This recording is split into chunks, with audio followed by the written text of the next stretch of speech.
mga social media bitaw mga igsuon o sa bampo mga salida diya sa TV no, na mga komentaryo no. Nalipay kay ko kay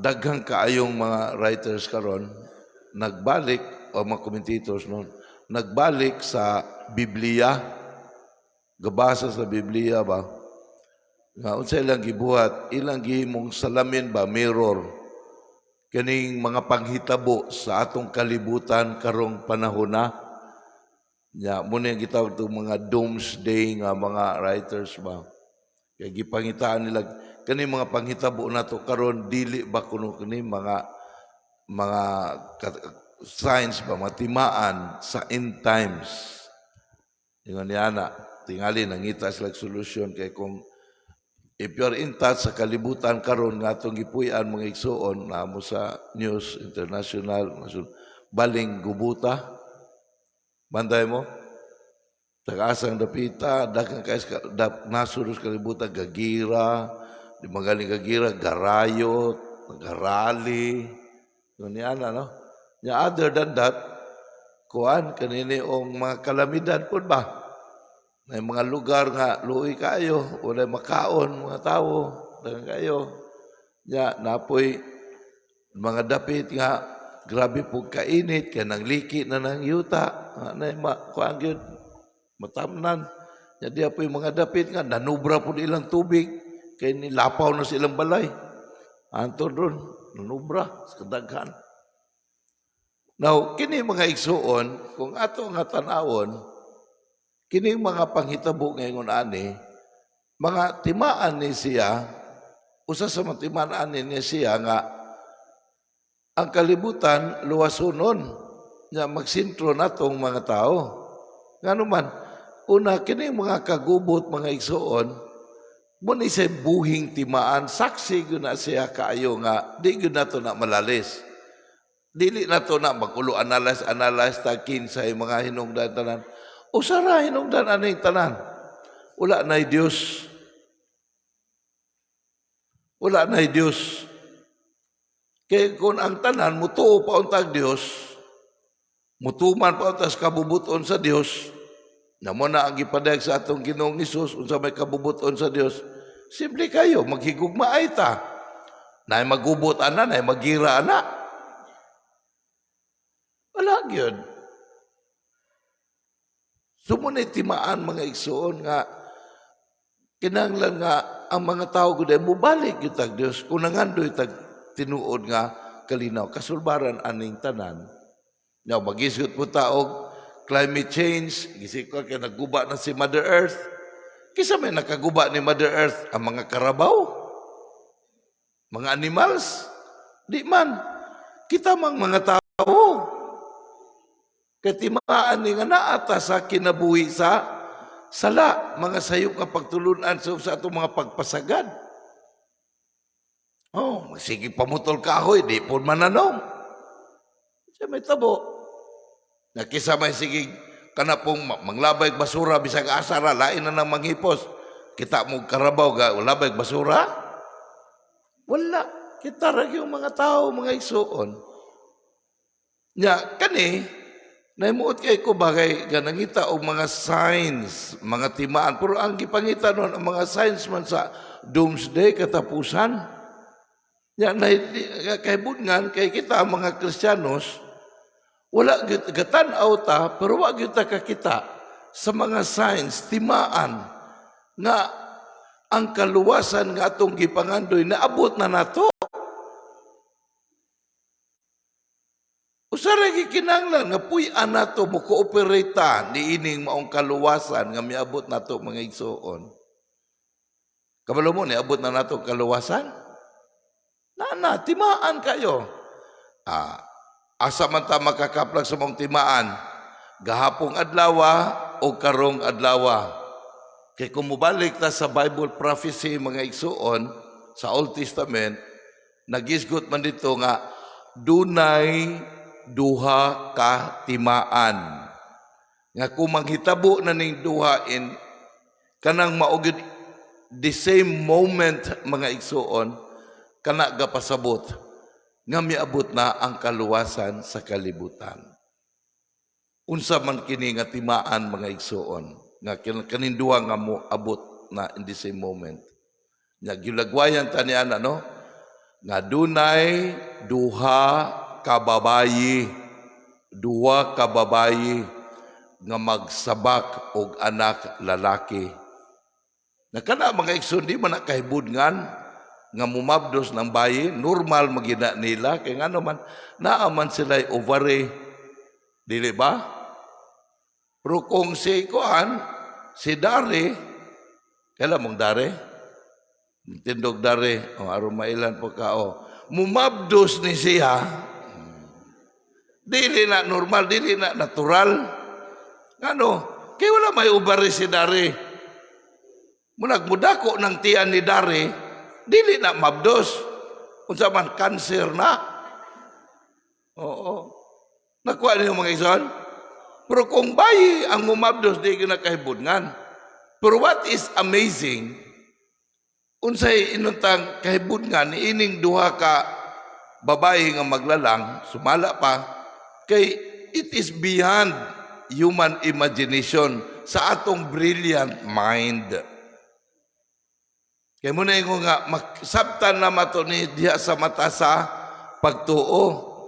No. Una, ang usa ka babae, usa sa mga timaan, una, usa ka babae nga landay, mumabdos. Kabalo mo landay? In English, barren. Unya, may balaan naman nato ng bayi nga landay o barren, kanang inikatigulang na, kanang wala na siya monthly.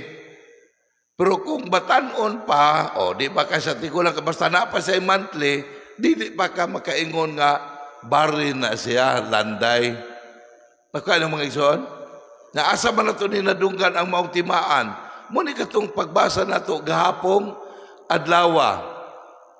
Mga diin, gipahibalaan, adunay inon natong magtiayon nga gulang na kaayo. Kinsa man to gisgutan ato? Si Zacarias o si Isabel. Nga diin, si Zacarias giingnan sa manulunda. Ang imong pag-ampo gidungog sa Ginoo, ang kaluwasan miabot na. Ug ang timaan ani, ang imong asawa nga si Isabel, gulang na pud kaayo, mumabdos. Nagkamo og katapa panahon og kita si Zacarias, mutuo ka tato? Di ba ka di bugal-bugal ni batanon pa mi, basig na mong hinems, wala gud ka hems, nya karong na gulang na kaayo usa pa mumabdos. Char. Mura man ni bugal-bugal ni. Dili ba? Munang niingon ang kuan mga igsoon ang anghel niya. Kay wala man ka mo maamang ka. Muna na tabo mga igsoon. Nakinigi pahinumduman ta ani nga kana daing tao daing nga walay pagtuo. Mo di ba man ato reflection gapon ato lang balikon gamay. Dili sa makasangyaw sa himaya sa Dios. Di sa makapaambit sa dakong buhat sa Dios diya kaniya. Kaya wa man say pagtuo. Paragon ato balikon na gapon ato man gisir gapon. Muna hinungdan, sige tagpabunyag yung padre, pabunyag mi padre, aron mahimong Kristiyano sa among anak, aron makadawat og kaluwasan. Nya, naabay binunyagan, naabay na Kristiyanos. Nga gatubo ang bata, mura magyapong may kaluwasan. Nga naman, tungod sa kakulang o kawalay pagtuo, daghang maginikanan o kapabunyag, wag yun, katudlog mitis, bunyag silang anak. Muna gadako ang bata, murag wala ray bunyag. Muna pagkadako, karon mga dagko na ta. Unsa man makasangyaw bata gihapon sa kahimayaan sa Dios nga nakadawat ang kaluwasan. Makita magkaya na to na nanaghan na ng outlet sa STL na hinog sa bot. Para sa eleksyon, grabe kay mga kwartahan na, balimhala naman kay itong may aging eleksyon po.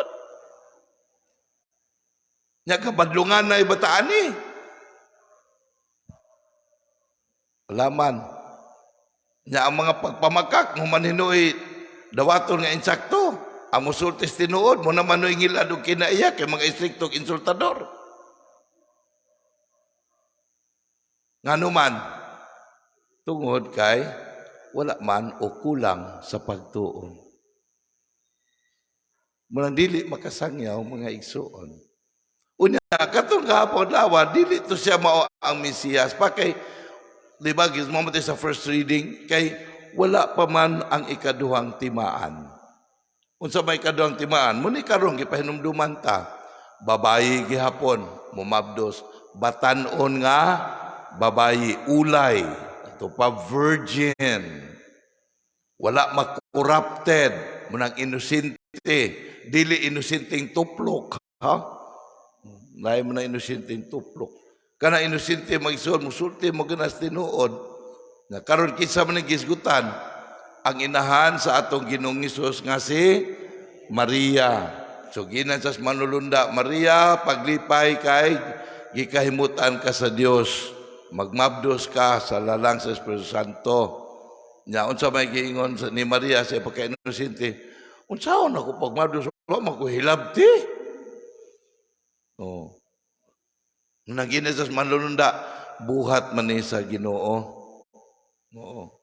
Nakanimo ang sa to pa gipasabtan dayta mga igsuon nga kana day pagmabdo sa babae kuan na sa buhat nas Ginoo pagpaambit sa iyahang kinabuhi kay wala imposible sa Dios mga igsuon. Unya unsa may tubag ni Maria siya dakong pagtuo og Dios unsa iyang tubag ako sulugoon man si Ginoo matuman unta dinhi kanako ang iyang pagbuot. Mao di ni ang usa ka magtutuo mga igsuon. Ang tinuod nga nagtuo og Dios magtuman sa kabubuton sa Dios. Di ba mo ni gitudlo sa atong Ginoong Hesus? Magampo ta sa atong pagampo. Unsaon nato pagampo?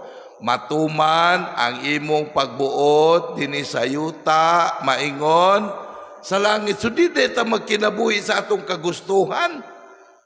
Di ta magpatuyang nga atong tawhanon kita atong lahay mo atong paundayunan. Nga karon mangutana ta usa di kabubuton sa Dios mobitan na kita magkristiyanos bulahan ta. Kay pinaagi ni Kristo atong nasabtan ang kabubuton sa Dios nga atong puy-an ang kinabuhi nga atong nadawat gikan kaniya. Unsa man ang kinabuhi o mo na giun sa atong Ginoong Hesus. Paghigugma ay kamo. Mao kay ngano kay ang gugma mo na kinabuhi nga nadawat nato sa Dios. Mabita na nga pagpakita sa inyong gugma, pagpasayloanay mo. Lagi na atong pagampo bitaw. Mangayo tagpasaylos Ginoo, pasaylua kami sa among mga sala. Ingon nga nagpasaylo kami sa mga nakasala kanamo. Unya, ngano naman lagi na nagbungo lagi? Pamilyang nangabungkag, mga kabubuton, mga higala, nagkalagyo na. Why? Kay sigurista maguta kayo mga igsoon. Wala mo sigurista? Mayroon ta kita mangayo, kita pangayuan, di po ta manghatag. May buntag. Natulog mo, naklaro ninyo to? Patulog-tulog ng uban, aron nga, dili makadungog. Diba? Sumuna ang tinuod nga, kinabuhi nga dawat nato sa Dios mga igsoon. Muna nga, atong panginaot mga igsoon nga nining ato pagsaulog karon sa Pasko sa pagkatao sa manunubos ato unta kining sa ulugon mga igsoon pinaagi sa atong pagbalik ngadto sa Dios sa ulugon nato ni sa atong dakong pagtuo wa pa ta kay ta mahulmaan ni padayon ta atong amumahon hulmaon nato nga magkinabuhi ta ning kalibutan na dinha sa ato ang pagtuo sa Dios nga matuman ang iyang kabubuton dinhi kanato aron nga sa atong pagpaningkamot padayon ta pagpaningkamot nga magkinabuhi sa kabubuton maghatud unta kini kanato ngadto sa gisaad nga Pinoy-anan sa kahingpitan hangtod sa kanturan ang iyang Pinoy-anan sa kinabuhing tunay. Amen.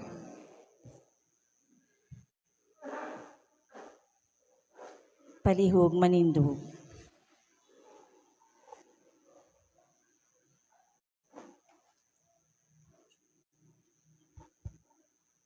Mga igsoon ato karong bag-ohon ug lig-onon